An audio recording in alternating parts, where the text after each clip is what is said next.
Welcome, everyone, to the Learning Loop podcast, your best source for educational insights and trends. I'm Chris, your host.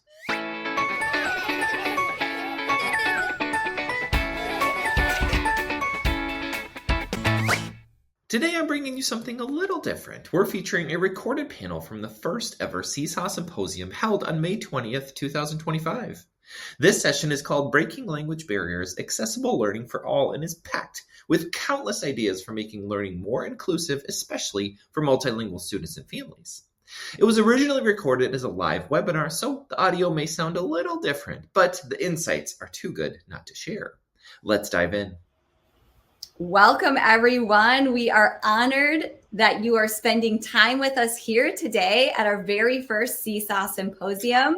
I'm Angela, the community founder here at Seesaw, and you are really in for an amazing discussion. We have a fantastic panel that's going to be focused on breaking language barriers, accessible learning for all. We are going to just jump right in because they have so much to discuss, so many insights to share with you today. And I want to get started by first introducing each one of them so you get a sense of the amazing administrators that you are going to be surrounded with during this discussion. I'll start first with Dr. Dupree Chase. She is a distinguished educator with nearly 3 decades of experience. In July 2021, Dr. Chase assumed the role of superintendent for Westbury USSD. Outside of her district responsibilities, Dr. Chase is a published author, public speaker, and host of the educational show Strictly Education with Dr. Tahira. She also lends her expertise as a consultant. Additionally, Dr. Chase is an active member of Alpha Kappa Alpha sorority. Welcome, Dr. Dupree Chase. Thank you so much. It's an honor to be in community with these esteemed administrators and also to be a part of this forum today. Yeah, we are excited to have you. Next, we have Dr. Terrell Shockley. She is a higher education administrator and STEM and ESOL educator. She is also a children's book author and researcher studying underrepresented groups and their teachers in science, exceptional education, and literacy education contexts. She has more than 20 years of experience as an educator and leader. Dr. Terrell Shockley is also an active member of Alpha Kappa Alpha sorority as well. Welcome. We got a great crew here today. Yes, thank you so much for the invitation. I'm so excited to learn from everyone here, including the panel. Miguel Castillo is a national keynote speaker, author, and an advocate for migrant and multilingual education programs. As a former principal, director, and executive director, he now advocates, provides training and support, coaches leadership, and works with school and district transformation systems to improve student outcomes. Miguel Castillo is currently Chief Migrant Education Advocate and has finished his 3rd publication titled Finish the Journey, A Migrant Student's Journey. Welcome. Thank you for having me here. I look forward to this amazing panel and my colleagues. So I look forward to learning also from them because we don't know everything. But again, through working together as teamwork and learning from some of the best, that's the way we'll move forward. So thank you for having me here. Adria Klein is the director of the Comprehensive Literacy Center at St. Mary's College in California, a professor emerita of reading education at CSU San Bernardino. She chaired the Department of Elementary and Bilingual Education and was associate dean. She helped develop the reading, writing, and technology projects in California. Dr. Klein works with school districts around the United States and on 5 continents, including an MIT project in China to provide multilingual learner support. Welcome, Dr. Klein. Well, it's wonderful to be part of the panel. We are going to learn from each other as panelists, as well as from everybody joining us here at Seesaw Symposium. Yeah, we are really excited to have this opportunity it is always, I feel, the best in education when we can have a discussion, gather people together and learn from one another. So Dr. Terrell Shockley, I'm going to start the first question with you. What role does technology currently play in bridging language gaps in your schools and districts? Thank you so much for that question. So, technology plays a vital and multifaceted role in bridging language gaps across our school districts and our schools, and really around the world. If we jump right into the domains of language, reading and writing, and speaking and listening, viewing and watching, technology offers a natural integration and even progression of language so that multilingual learners, no matter their age or profile, can continuously improve their linguistic ability by learning from peers and the promising practices that leveraging technology can have on boosting knowledge.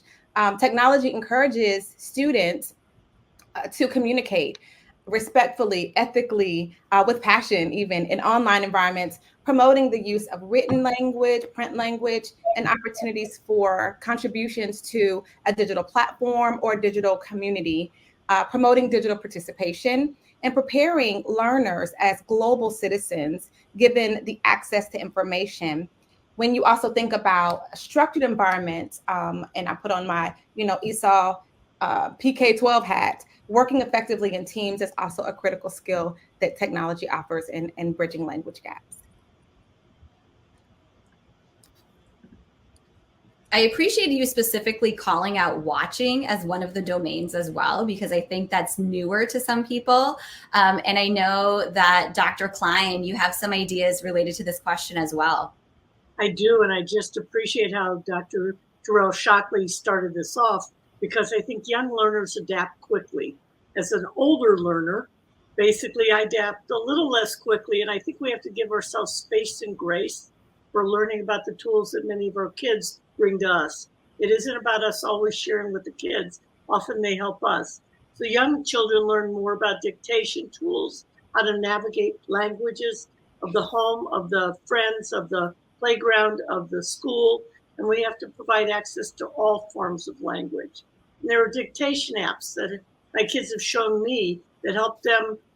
I don't want to use, they trans language. They come across many layers of language. So building on that concept, that idea of tools, I thought about synonyms and spelling. There are many synonyms that pop up on my own typing on my email. And I went, I didn't know that word. So I quickly go explore further. I learn from technology. I learn by technology. I learn with technology with every age of my students and adults.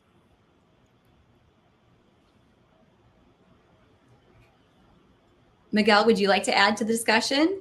Yeah, but just something, of course, as a multilingual director, and like Dr. Klein was saying, giving students access. Students are born with those skills. As soon as they're born, it is a technology generation, and we have to embrace it. But it's from my part, of course, making sure that there's equity, that all students, and I mean all students, have equal access to technology. And those are some of the challenges that we're facing. But we'll talk a little bit more. But yeah, I do agree with of course, what Dr. Klein was saying, that this generation is very, very knowledgeable in technology. We have to embrace it and not see it as a threat with AI and ever-changing technologies that's coming along.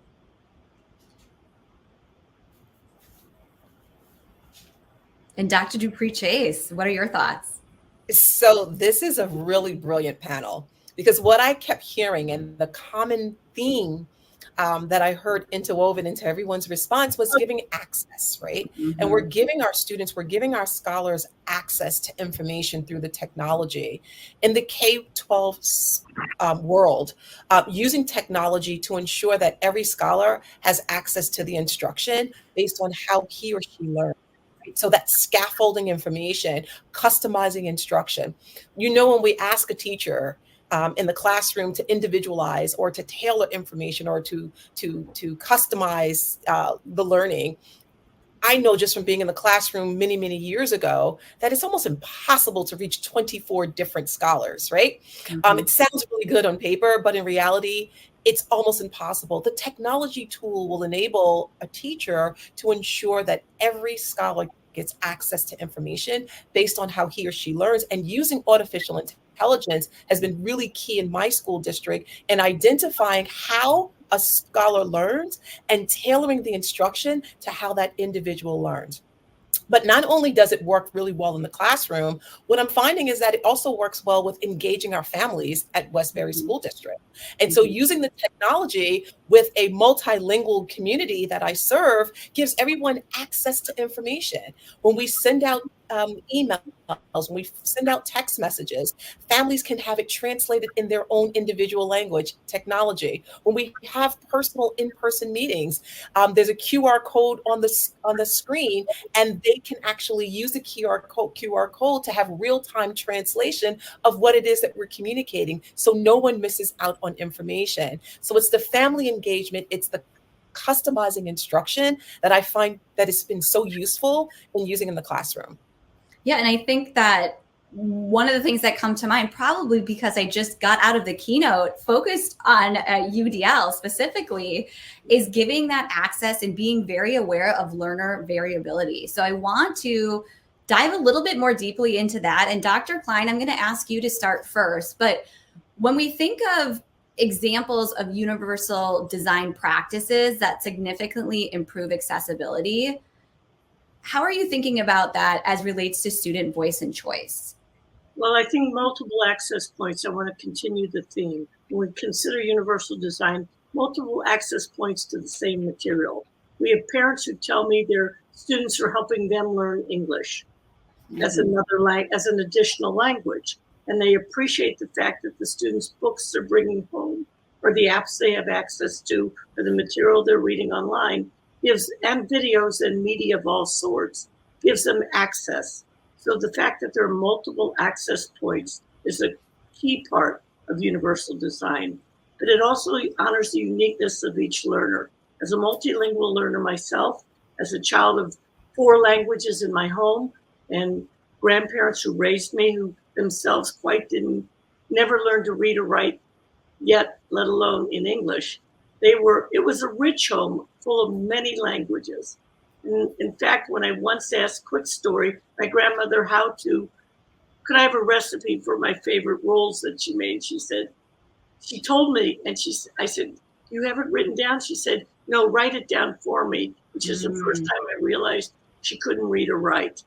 So learning about that kind of multi-generational access is part of universal design. It honors the uniqueness of every learner and applies across all age groups and including adult learners, as I've said. And I know, Miguel, you had some thoughts related specifically to access. Yes, one of the things to what Dr. Klein is sharing, and of course, to what she's saying is that equal access, that universal design, just like Tier 1 universal design for all students, it goes the same thing with technology. And those are, again, from some former executive director, those are the challenges that oftentimes we face, within what we do. Giving students access to universal programs and design is the key. It's just like Tier 1 instruction. Make sure that everyone gets it.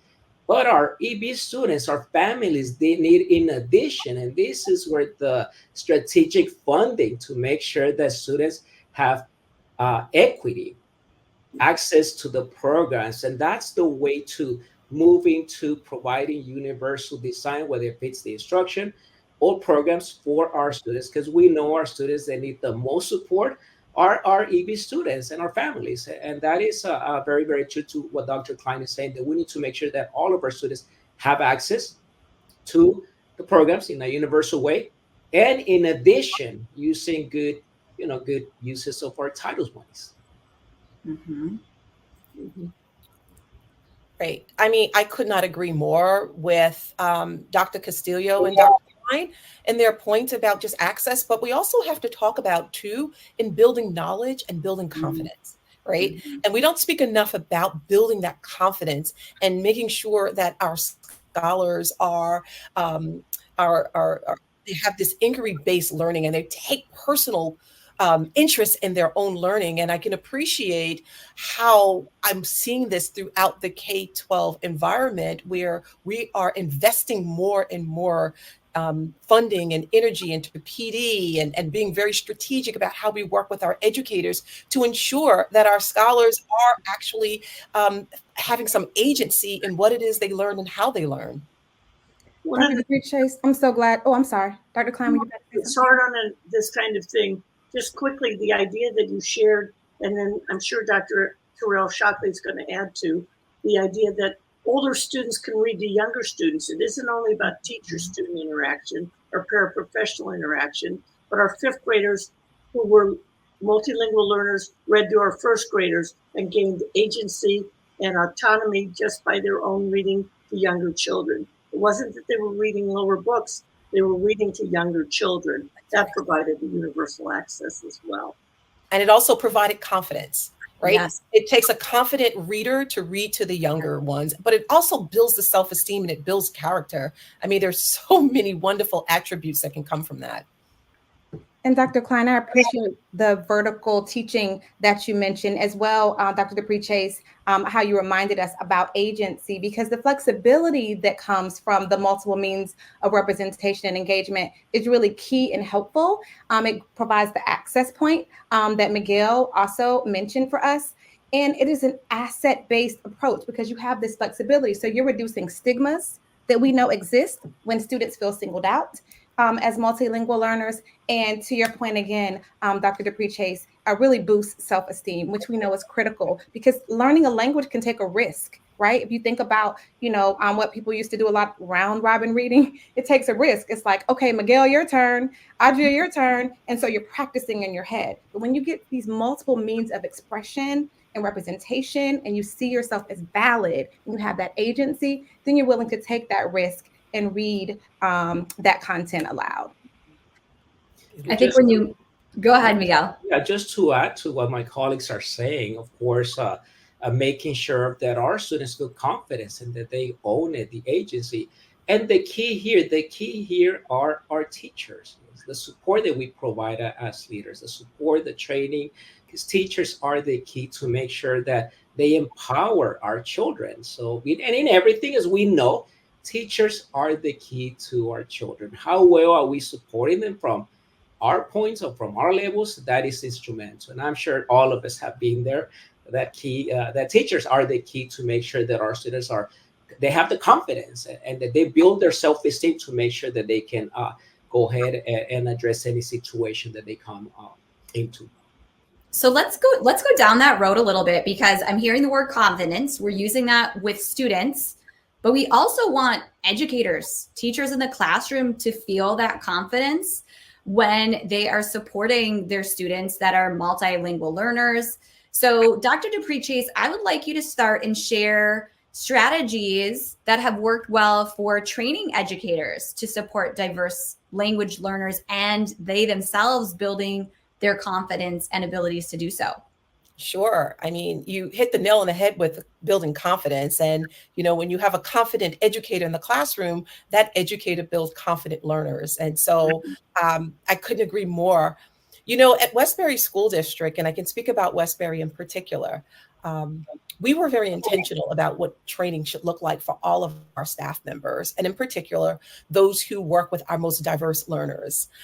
We were intentional in that we are intentionally earmarking money for their training, for their ability, for resources. And in our school district, we were very bold in hiring a person who was completely dedicated to diversity, equity, and inclusion. And we've maintained that position in our school district on purpose because we understand what equity means. We understand what inclusion means. And we also understand what it means to embrace the diversity that exists in my school district. We represent about 17 different languages in our school district. And so we are very strategic in ensuring that not only are we training our educators, but we're also picking materials that are culturally responsive, materials where our scholars can relate, materials where our scholars can see images of themselves in a very positive manner, especially when it comes to literacy instruction. So I'll give you one case in point. We were very strategic in training our library media specialists in looking at the books that are offered in our school library to ensure that the books are reflective of the population that we serve and that they are culturally responsive. I serve about 70% of students who are Spanish speaking. And so it is important that there's representation in what it is that they receive. And that required making sure that we educate our educators so that when they are picking materials, that they're picking materials with that in mind, and that we're building their confidence and their capacity. We make sure that not only are we training them, but building their confidence and their capacity, where we actually ask them to share what it is that they're doing. They get an opportunity to share out with others. They get to share out with teachers who may not necessarily teach diverse language scholars. That also builds their confidence, that builds their capacity when you get to be the leader and the trainer of others. And so we're finding that that works well, and being very strategic and deliberate about how we train our educators. Mm-hmm. I know that Miguel, go ahead, jump in, or Dr. Terrell Shockley. To what Dr. Duper saying, training, the support of our teachers is key. The support on cultural relevant practices, the year-round preparation, and the support. But one of the things that I do want to touch on what Dr. Duper was saying, it's the books that are relevant to students. Fortunately, that's one area that we need more support, because we don't have a lot of books out there. There are some, however, we don't have as much as we would want to, especially when we're talking about dual classrooms in the elementaries, in which you got to have a lot of books in Spanish. We don't have that many. Unfortunately, that is one area that we need to do better when it comes to supporting our teachers, to make sure that the students that we are representing, that they see themselves on those books. The teachers also that are teaching, that there is that relevance, that culture. But again, supporting the teachers throughout the year, and of course empowering them through the training and the support is the key. But I did wanted to touch on what Dr. Duper was saying, because as a former program director, I struggle getting books that are relevant to our teachers, and they keep asking for them. And I check with some of our vendors, like, well, we don't have those books. We have them in English. No, we need them in Spanish for dual language. So it does say that is very, very important. So thank you, Dr. Duprey, for sharing that. I really appreciate this through line of representation that's happening paired with confidence, because it's really important. And when you don't hear yourself or see your language or your dialect or pictures in books or in media that promote your phenotype or your profile in a positive way, we know and understand that has a direct impact on confidence. One concept that we use in higher education, and at my university, we have candidates in 7 districts. We are really key, and we make sure that we apply what's called the Mirrors and Windows framework. The Mirrors and Windows framework was actually started by Rudine Sims Bishop years ago. And it's important to say her name because it's being co-opted as of late, but Rudine Sims Bishop.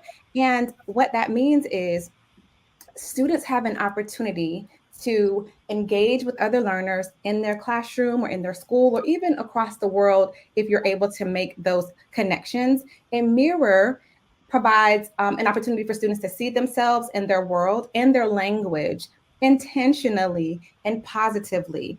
And then a window is an opportunity for learners to see a representation or lived experience of others, including other cultures or other languages. And that exchange of a mirror and a window builds confidence and respect across learners, across languages, across dialects, across differences. And so something that maybe sounds so simple can be used and has made an impact, we see, across the districts where we place our teacher candidates. Because as you can imagine, some districts have various languages and cultures represented. And so those opportunities, those cross-cultural conversations that otherwise would not have happened, not only build confidence, but it also builds awareness. And so thank you for centering representation and pairing it with confidence. And I think too, we've talked about the audience of students. We've talked about the audience of teachers. I want to make sure we also talk about the audience of families, because I know a lot of times when we're talking about multilingual learners, sometimes the first thing that comes up is solely translation. You're just thinking about how am I translating content so families can understand that and get that message. But I would invite Dr. Klein, we're going to start on the next kind of this discussion, focus on how can educators move beyond translation to truly ensure comprehension and connection for multilingual families? Families and caregivers. I like to expand it to the concept. There are many definitions of families, and families is everyone, includes everyone that cares for children. So in that regard, one of the ways we've done is very short videos by the kids that told their families about and caregivers about what they're learning, created by the older students, 4th or 5th grade, often joined in by the younger students and other family members. Another way, backing up to the last question, we had older students in upper elementary join panels to pick books to bring to school. So the librarians and the teachers and the adults weren't the only ones deciding on books for the library. When we wrote grants everywhere to try and add to our library, and the students helped us. Well, I saw this book mentioned in a video. So I want to again go back to the concept of videos and communication with family members. When a young child finished a book, they often would record a 1-minute video for their families about what they liked about the book, what they learned about the book. And then one of my kids said, "Can I just have some more of these?" And that's it, because they had all different reasons. A principal created videos to bridge possible communication gaps, and those had captions for our deaf and hard of hearing population near our college. So in our community, I'm still teaching children. And last year I had the privilege of working with a 12-year-old. I think we should all keep teaching children. I want to be a little bit clear about that.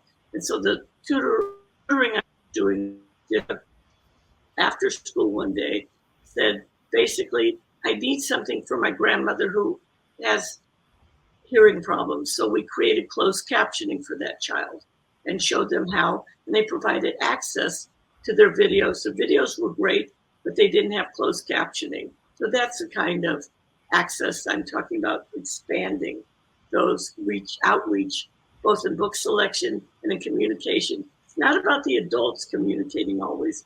Sometimes out of the mouth of babes, as we say, that communication is even more powerful. Exactly. And I know, Miguel, when we were able to meet before this event, you had some great ideas related to specifically making sure families truly understand, what is happening at school. Yes, that is very, very true, Angela. I just came back from San Antonio at a training at a region center. And of course, working with principals and teachers so the topic was about demystifying the system, demystify the education systems. And yes, our parents need, in their native language, they need those translation services, it's a requirement if we are at Title I and we have good use of Title III. However, our parents need to understand our education system. So a lot of the training, Angela, that I provide and that I work with districts, it's educating parents, not on translating services, but on how the systems work. Simple, here in Texas, we test our students in STAR. They know what STAR is, but they don't know how it impacts students and how it impacts the school and how it carries that accountability factor in Texas. Also, how to just simply go into the Skyward system, how to access reports, a lot of those trainings empowering parents. So when we educate parents and empower them, and of course, the trainings have to be relevant to what they're doing. I believe that goes a lot better than just simple translating for parents. But again, demystify the system. Let's be transparent. Let's open our schools. Let's show them, look, this is how we rank students. This is how it affects this. And I think parents, when you do that, you empower them, and they'll be better partners in education for our schools. So when we talk about truancy absence, it's because there's that gap that exists between schools and of course our communities. So I think that's one area that we need a lot of support and a lot of help. Thank you so much, Miguel, for even using the word empower and families together. It's critical, it's meaningful, and so important to demystify these practices that happen in schools. One of the strategies that really work for us in terms of ensuring comprehension. When I was a Title I specialist, instructional specialist and instructional technology specialist, we turned those family nights into family language nights.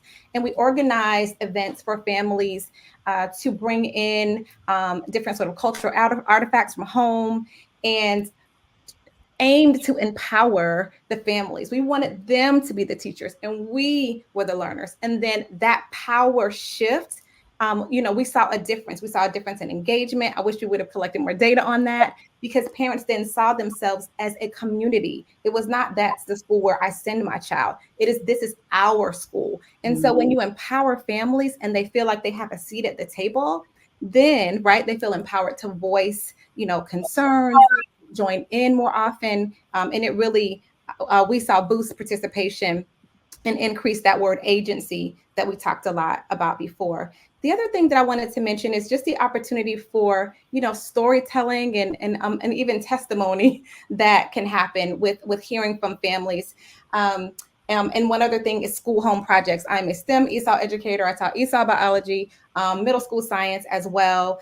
And turning, for example, a science project into a family school event and having families come in and talk about, well, this sort of, herbal medicine is what I used in my community. And, let's see what happens over time. It becomes a family project. It becomes a household project. Again, an opportunity for families to be empowered and to demystify this process of schooling. One other thing to build on what you just said, and it is empowering agency, is the concept of music and access to music and sharing all forms of music in the schools. So thinking about that as another outreach effort that brings communities together. I really appreciate what you just shared, Dr. Terrell-Shockley and Miguel as well. Absolutely. And just, again, I mean, everyone is just so amazing on this panel. Just in my experience as a superintendent, one of the things, well, a couple of things that we've done to ensure that we empower parents, but Miguel, you used the word that was so powerful, building trust. And that trust building with the families and letting them know we've got your kids and your kids are safe with us and they're going to be loved and cared for is really important. So what we've done was we've deployed our FACE liaisons, and FACE is an acronym for Family and Community Engagement. And we make sure that we have FACE liaisons in our school district that speak multiple languages. So these individuals go out into the community, they share in the community the great things that we're doing, but not only go out into the community where folks are, they actually bring them into the district. They bring them to different activities. So our partnership with, one of the museums, they host a STEM night. They go out into the communities, bring those families in to the school. And so they're doing learning with me, learning with my child events. We found that to be extremely helpful in empowering our families. Another thing that we've done that I think has been extremely helpful, and it doesn't get a lot of conversation as it should, is what we're doing with our adult learning. We are taking the adults and the parents in our community and we are empowering them by educating them. So we have an adult learning program and we have joined forces with another organization so that there's funding for that, so that we can get these families to be certified. We can get these families jobs so that they can be even more powerful family members and parents to their children, which only strengthens the partnership with the school district. So we are really all encompassing with our families and ensuring that not only are we educating their children, but we're empowering them and we're also building trust by educating them, bringing them into the schools, but also going out into the community as to where they are. Trust is so important to us here at Westbury. And I think when you were talking too, I thought back to something that Dr. Terrell-Shockley shared of that concept of our school. This is our school, and building that trust. And I want to talk a little bit more. I know in the chat, there's a lot going on talking about how Seesaw is able to provide a lot of these opportunities for the families to see what their child is doing. But Dr. Klein, I want you to share, I know you had an amazing story that you told me, focusing on connecting the child's learning in real time with families. So what methods do you suggest for involving families and keeping them in the loop about their child's learning? In many cases, the child is the best communicator of their learning.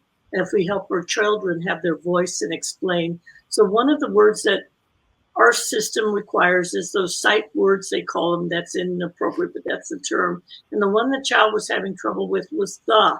And we know it's the most frequent word in working in English print. So with the, one of the things we suggested is find it around everywhere. And he said, this one child went down the hallway to lunch and said, came back to classroom and said, I found the on the wall of the cafeteria, the menu. He said, I found it. And he came back and I said, go home and find it other places. Well, his whole family went on a the hunt. And they were looking at the market and they were looking at the everywhere else they went that weekend. He came home and he came back to school and he said, joyfully, I found the everywhere. My whole family found the for me. I now know the is everywhere. And it wasn't about a list or a test or a marker. It was about the joy, even any platform, any avenue. And I'm not putting the target word as them to work on. It was just an exemplar of how our kids are sharing their learning with families and involving them in their goals and interests. I know we can give families a list of what words to learn. That's not what I'm talking about. I'm talking about joyfully including the learning.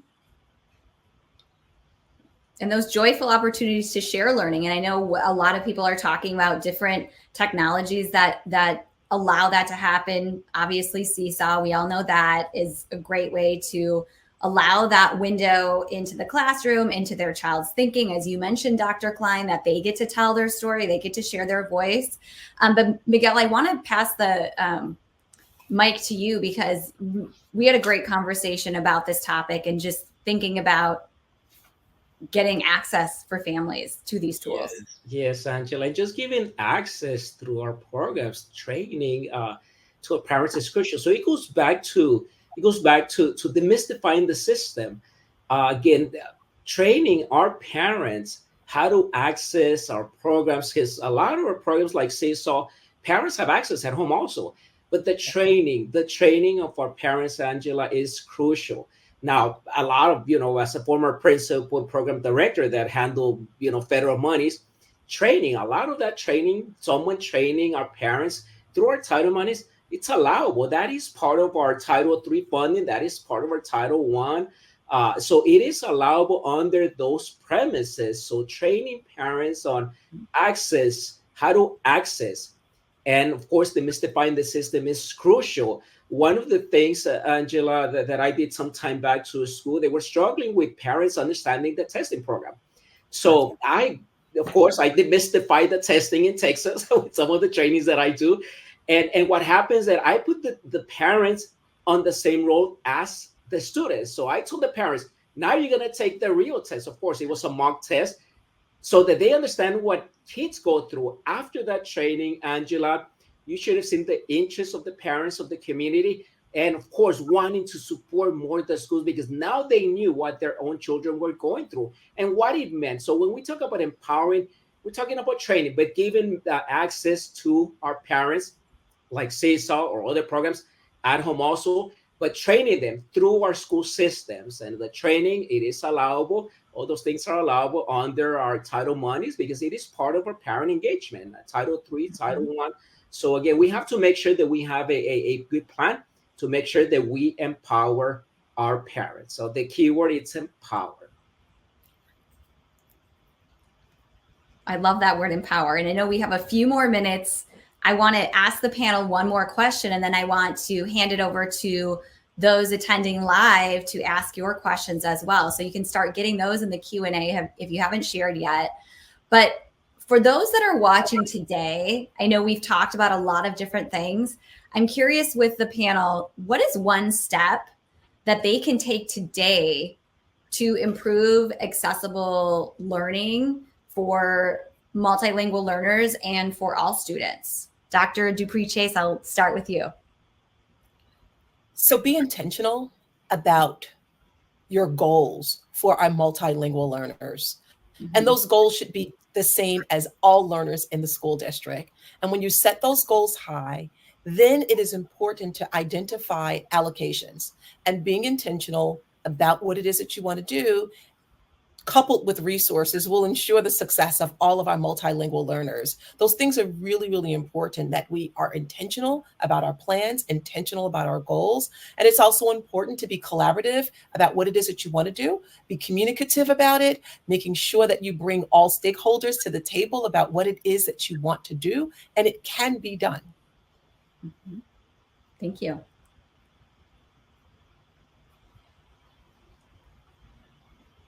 Who would like to chime in next? Their I'll go. piece of advice for their next. Go ahead, Dr. Terrell. Go ahead. Yeah, go ahead. Sure. So I first of all, thank you for what you shared, Dr. Dupree Chase, for sure.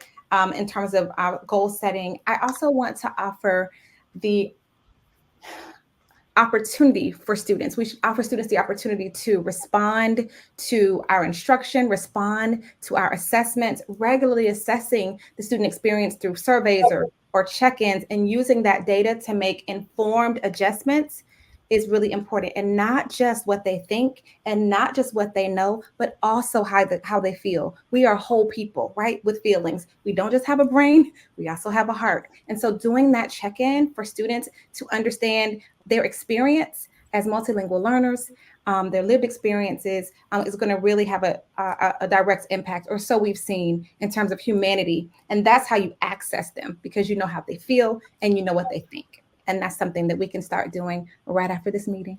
I love that.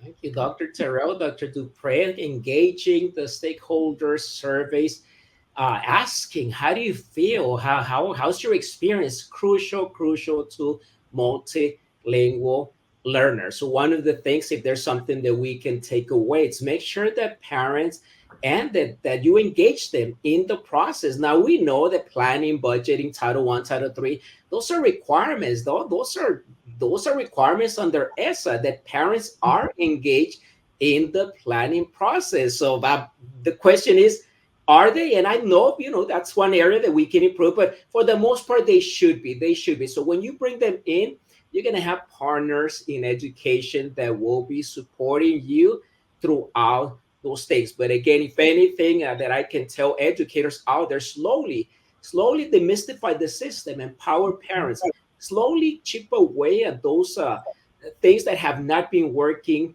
throughout, and be bold, be creative, be strategic, have a plan, like Dr. Dupree said. Make sure that you have goals to reach, and of course, make sure that you engage all of our parents.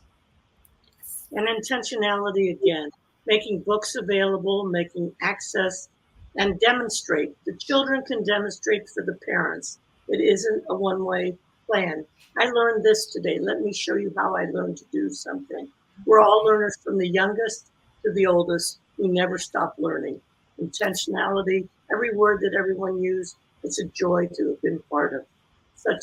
I learned so much, as I said at the beginning. At the end, I need to say it again. We learn from each other. Thank you. We do learn from each other. And I know those attending have a few more questions for you before we head out. And Crystal's asking a question. She's wondering, she has actually a two-part question. So we'll start with the first part. How often should we check for understanding in ways that go beyond just verbal or written English?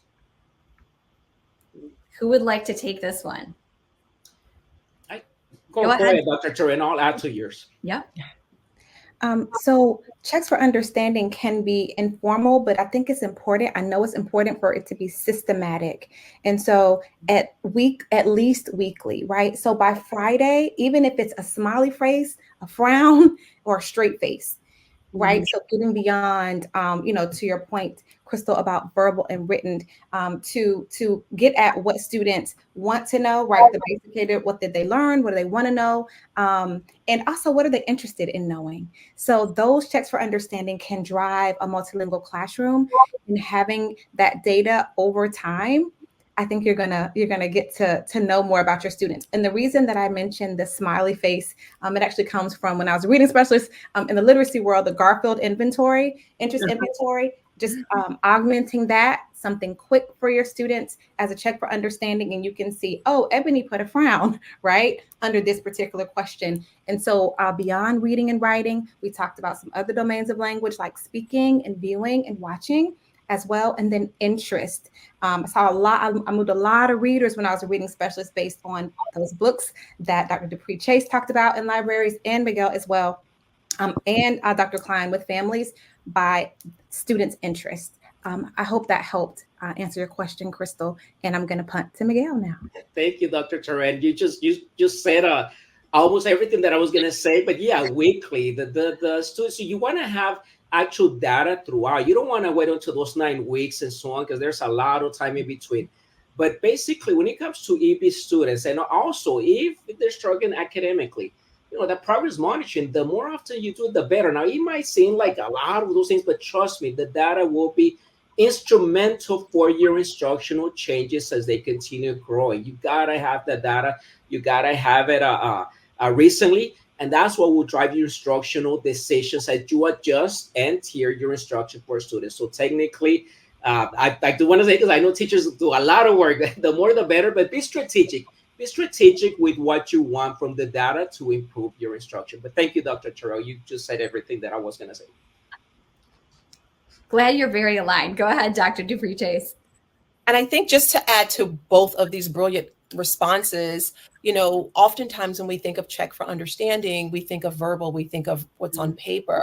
And here's another opportunity to use a technology, right? The technology will assist the teacher in real time to know if a child is struggling, and that you don't wait too long to correct and redirect their thinking and redirect their learning. And so oftentimes we can use things like, Kahoot or other platforms where you can check for understanding right away. It's real time. And then you can redirect or you can correct right away so that you don't wait too long, so this child doesn't get too far behind. So there are many other options that, educators can use. And it's right there at your fingertip. And many of these things are for free.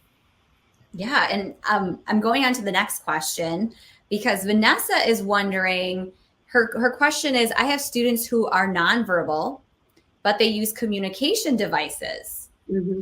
How do I get other staff on board to use their communication when they see it as an extra step?